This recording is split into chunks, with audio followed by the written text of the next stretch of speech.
Welcome to my channel, No Ticket Backwards, where we talk about starting over. I just realized I have a lot of glare. We'll just kind of move that. Anyhow, I'll do it without my glasses. So we talk about starting over and in different aspects. And my dream is to have a homestead. And it's I am an avid gardener. Just this morning, we were putting all of the herbs that we harvested that finally dried, we're sealing them in mason jars, which feels so like witchy or culinary. Like some are for tinctures, like we have feverfew, and the oregano, like there's so much oregano. So super fun. I'm really excited to have Ash Tuesday Porter with us. She was living in Denver, Colorado, and moved up to the mountains, and she is basically homesteading. So she is living the dream. And I know I see so many people that are like, I just want to move off grid and have a homestead. And hers is particularly challenging because it's, how high up is it? What's the elevation? We're at 8,800 feet. 8,800 feet. That's because Denver's already the mile high city. So that's like another It's 3,500 feet. Yeah, exactly. Yeah. So that's insane. I would convert it to kilometers, but that's too much math. I'm not going to do that. But it's high up there. So your growing season is really short. Yes. It's a lot shorter here too. Even in Denver, it was totally normal, but here it is cut off by several weeks. So it's been an adventure for the first growing season up here. I love that you're doing that though. When is the freeze point where you don't plant tomatoes and melons and things like that before in May? Like, is it in May or June? So it was still freezing outside here by the middle of June. Wow. So yeah, we were delayed. I'm used to, Mother's Day or Memorial Day is when you can plant by, but it was June 15th, I think, that we finally started taking them outside. But being in Colorado and at high elevation, it's warm during the day. It's just freezing overnight. So I took my 500 solo cups outside to put them in the sun and then brought them back inside every day for the entire month of May. Wow. As long as it wasn't going to hail or snow, I would take them out that day. That's awesome. I love that as an adaptation of like, you're just getting started, you're figuring out the climate, but you still want your tomatoes. So you have all of your tomato babies that you move back and forth. Yeah, it's a labor of love for sure. Yeah. Well, I mean, gardening and having a hobby farm type of thing, like in my mind, it's really hard to do if you don't love it, because we live in such an era where it's like chicory. We've talked about chicory because you have chicory in the morning with your coffee, and so I decided to try some, and we have some growing as a weed in our garden. And I harvested a bunch and tried to roast it, and it tasted like sticks. And it was like the grinding process. It's so much more cost effective for me to go buy chicory, like organic chicory, than it is to harvest it, even though it's just in the backyard. And I think that's like when you have a hobby farm, you have to love it, because this day and age, it is easier to just go to the store. And, like tomato wise, if I thought of all the tomatoes we grew, like we might have broken even, been a little bit ahead. But if you add in the labor, like it would be easier just to go to Whole Foods, like the most expensive grocery store, and buy organic tomatoes. But there is something amazing about a vine ripened tomato from your garden that your efforts helped bring. And it's just like this completion. You love on the tomato, and then you get to eat the tomato that you love. Like, so this is my passion. I want to rewind a second because I'm going on my gardening tangents that I love so much. But what I really want to hear right now, like just rewinding with the starting over idea, is your journey to moving from Denver to your homestead that's almost 9,000 feet high, like above sea level. Like, how did that go? What prompted it? What was that whole thing like? So my husband and I have been together for 18 years now, going on our 19th. And very early on in our relationship, we took a 2-week-long camping trip, and we're trying to decide where we wanted to end up.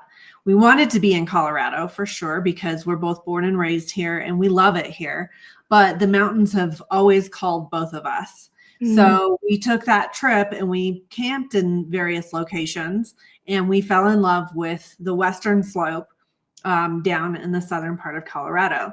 And so that's where we were always looking. Now, he had 2 little kids at the time that we all started thinking about this. And so we knew that and we were co-parenting. So we knew that we needed to wait until the kids were fully grown.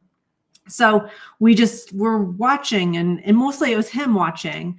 And then in the last year, when the kids are fully grown and all of that, and things changed in the Denver metro area pretty dramatically in 2023 and 2024. There was just a significant number of people that moved in and didn't have places to live. And it changed dramatically. And so our infrastructure in the Denver area was totally not capable of supporting all of these people. And we were noticing, as in the suburbs sort of folks, that there were more and more people just moving into the streets of our suburb as well. So that led to one thing and another, and to where it was not really safe for me to go to the park anymore. And I was being harassed when I would go to the gym, and it was not comfortable any longer. So on a whim, my husband looked, and he had clicked on an ad on one of the sites that he was on, and looked at and saw this house, and he just saw the picture of the house, and he was like, "Oh, that's amazing." So it was outside of our range that we had been looking at that entire time. And we immediately contacted the person. It had been on the market for over a year, and we immediately contacted the person, and we came out that week and saw it, and it met all of the criteria that we were looking for. We wanted it to be off grid, or to have the capacity to be off grid. It had its own well. It had its own greenhouse attached, and an external. That's so cool. And the land, the property was in the right. It has a valley. It has a meadow. It has the mountains and the forest. It was perfectly situated, and it was closer to the Denver area than where we were originally looking. And since my husband has to take care of his family up there, it just made perfect sense. So we put an offer on that week, and we weren't really planning on it, but we put an offer in that week, and within 3 weeks we had sold the old house and moved into an Airbnb down here to wait while the finalization of this sale went through, and we could take possession of the house. So it was a whirlwind. It felt really impulsive, but we had been planning for it for so long. And it was like the perfect set of triggers to put us in the situation where we were like, yes. And we took it kind of on a leap of faith, so to speak. But it's a beautiful, beautiful place and a beautiful area. And the people down here are amazing. Everything. And all of our life, we've been practicing to be able to live like this. And it turned out that we know how to do all the things that we need to do up here. That's cool too. Yeah. What's the most challenging change? Because it's so great that you've been practicing things like horticulture, growing things, and that you already had a greenhouse and a well. Oh, that's a dream. That's a dream. It was. But what has been really challenging for you?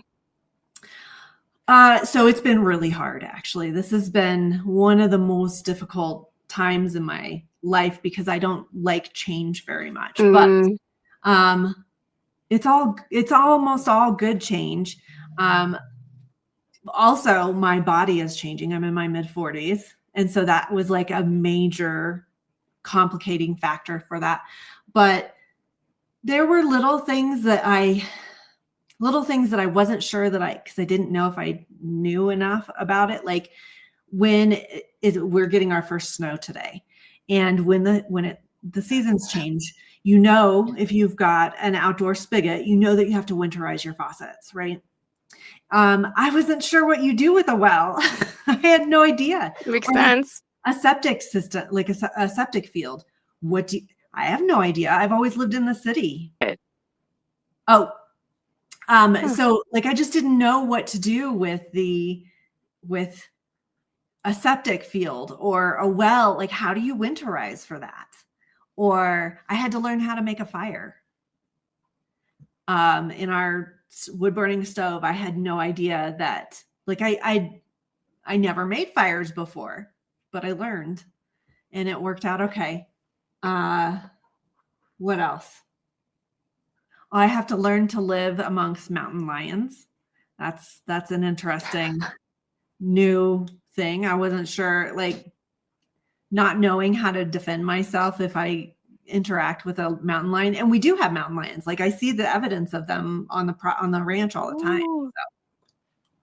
So, always looking for bears when I walk out the front door has been a change. But also I'm moving from a highly populated city to a not populated at all. Like, my nearest neighbors are not really walking distance from us. So that's been kind of a change too.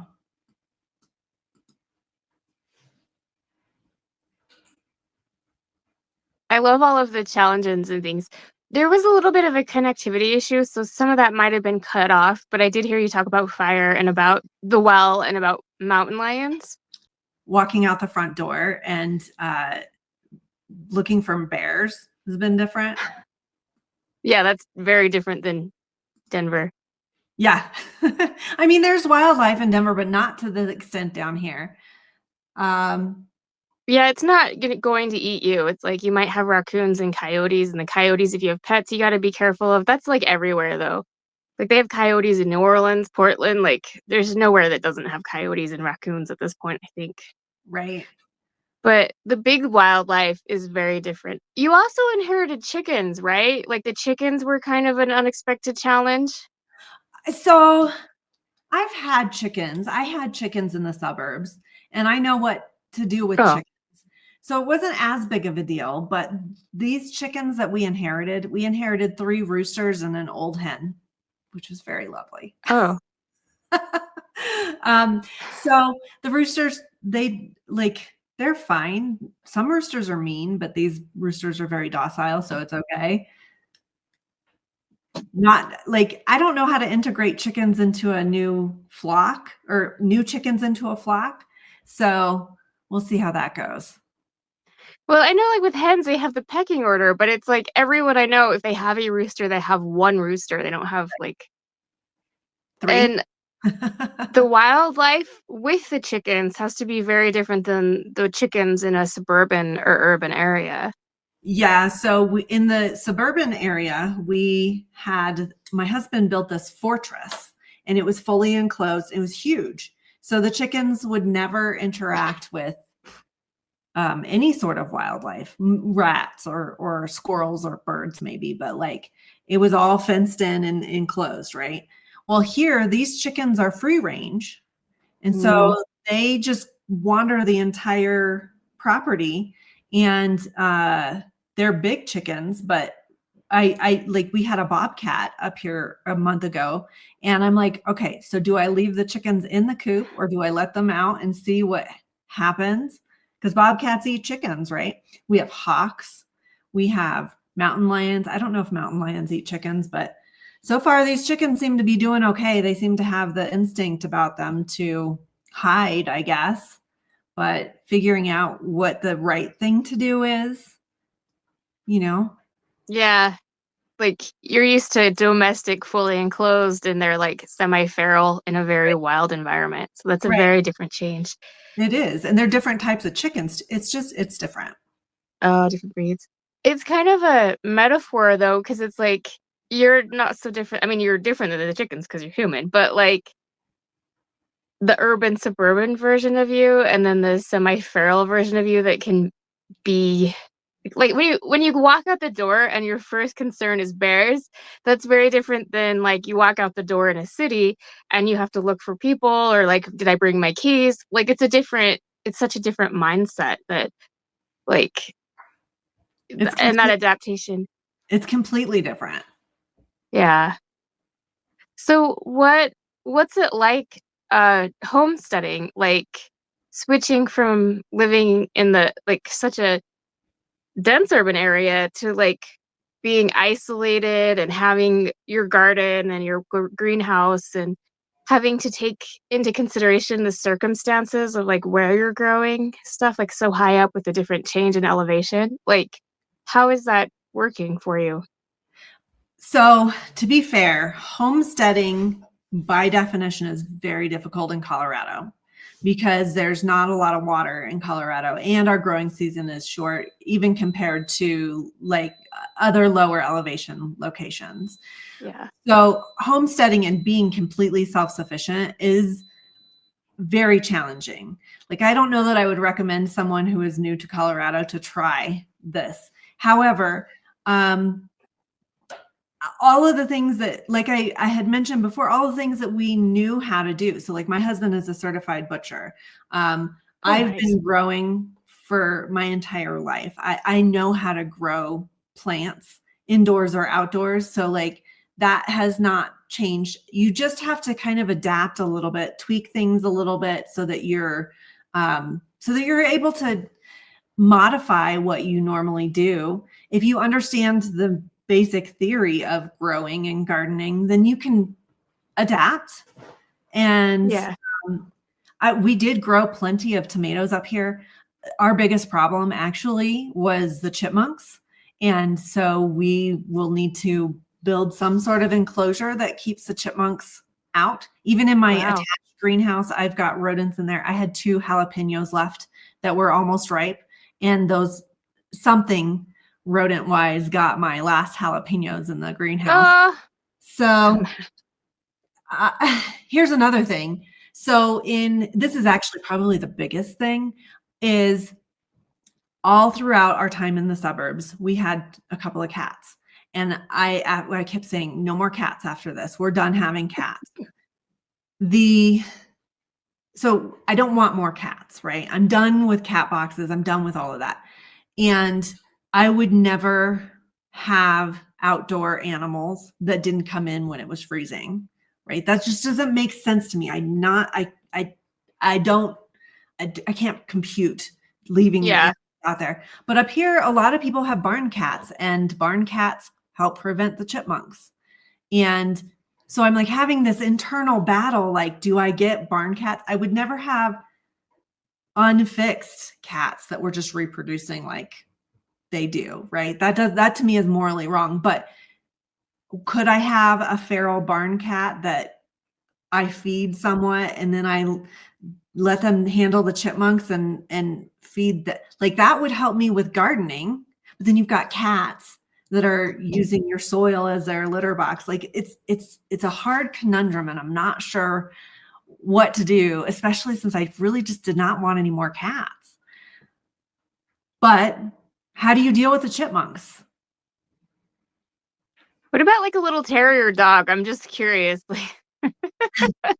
I mean, that would be good, except for that my current dogs Oh, don't like. I've got a male dog that is not friendly to other dogs. So yeah. maybe if I got it, but then I would have to have a terrier dog that could go off leash up here, and he wouldn't be outside all the time because rat terriers are not mountain dogs, and then I'd have to worry about a predator getting the mountain dogs. So you have to worry about that with a barn cat too. Is like, Yeah, you do. what can I be okay with myself if a barn cat gets got? That's hard. Yeah, there's a lot of considerations and it's really outside of what you have to think about when you're Completely. uh, Completely. like even the impact of the environment. Like my dad lives in New Mexico and they have quite a bit of acreage and they have a cat that they've had more than one cat go missing. Mhm. Um and I have feelings about that, but it's not but they have one cat that they've had for a long time, but he would kill the snakes and the lizards and just little and it's great if it keeps the chipmunks, but it also can kill the songbirds. Like it Right. can still kill so many other things that you may not want to be dead. So Exactly. And yeah, that's tough. I, I don't know if I can be okay with that. What I completely about one of understand our that. ravens? Like, we love our ravens, and I don't want that to happen. So it's hard. I don't know the answer to it, but I also don't know, like, you can't just trap and kill. I mean, you can just trap and kill chipmunks, but that doesn't do anything. They just reproduce more because there's food. Yeah. They're very opportunistic. Right. And So, they'll eat like, everything. Like people talk about how dirty rats are, but chipmunks, in my opinion, like I spent some time in the woods with chipmunks and they were so dirty. Like I was disgusted by what I saw them doing. And yeah, I wouldn't want chipmunks near my garden just for sanitary reasons. So I can definitely understand that. But you never think about that. Like, did you think about the chipmunks before you? Yeah. we came up to visit this place.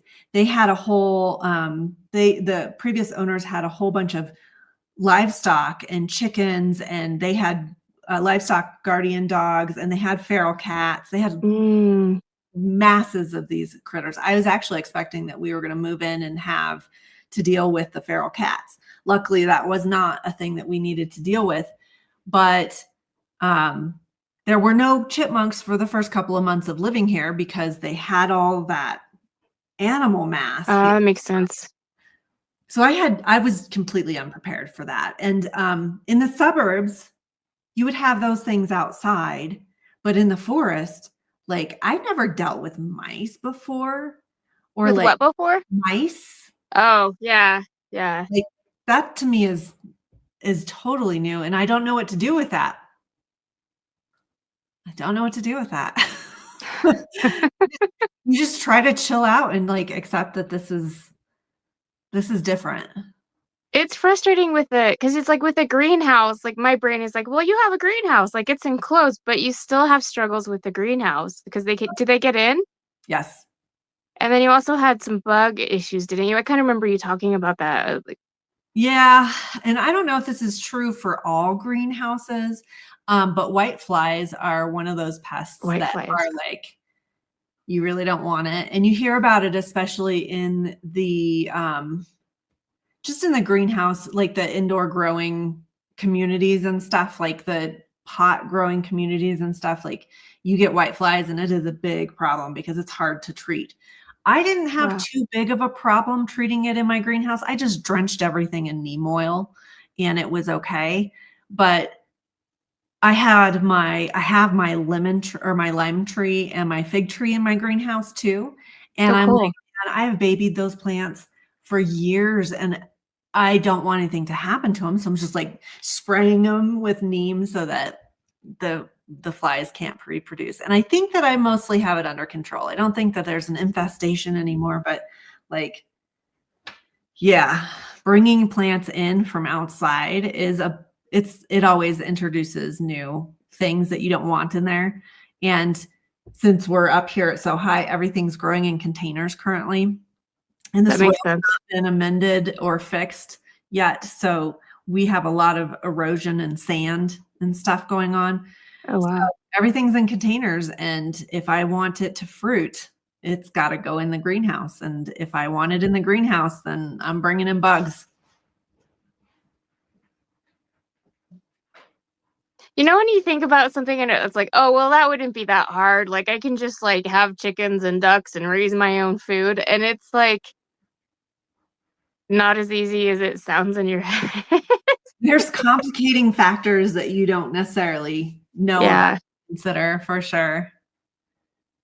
For sure.